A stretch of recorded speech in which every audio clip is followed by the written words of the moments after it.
নামাজকে যারা আপন করে নিয়ে চলতে পারে সে সমস্ত ব্যক্তিদের শরীরে রোগের মাত্রা কমে যায়, সুবহানাল্লাহ। তাদের ব্রেনের শক্তি বেড়ে যায়, সুবহানাল্লাহ। তাদের হার্ট ভালো থাকে, তাদের শরীরের জয়েন্টগুলো ভালো থাকে যাদের সাথে নামাজের সম্পর্ক থাকে।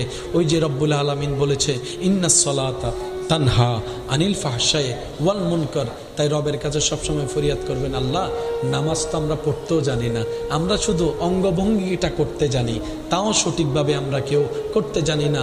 আল্লাহ গো, তোমার কাছে ভিক্ষা চাই, এই নামাজের ভিতরে তুমি যত ধরনের নিয়ামত দিয়েছ ওই নিয়ামতের বৃষ্টিগুলো একটু আমার উপর বর্ষণ করে দাও, সুবহানাল্লাহ।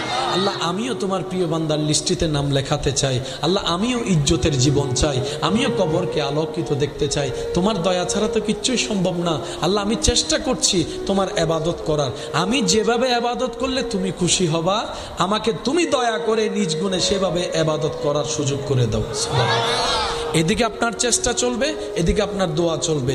দুই চেষ্টা যখন এক জায়গায় হবে, রবের যেদিন পছন্দ হবে আপনার ডাক, সেদিন রব্বুল আলামিন নিজেই দেখবেন আপনাকে গায়েবে এমনভাবে সাহায্য করা শুরু করছে, যেই বান্দা ফজরে অ্যালার্ম দিয়ে ঘুম থেকে উঠতে পারে নাই, আল্লাহর দয়া যখন হয়ে যায় তখন দেখবেন আজান দেওয়ার আগে মুয়াজ্জিন ওই বান্দার চোখটা অটোমেটিক খুলে যায়, বলেন সুবহানাল্লাহ।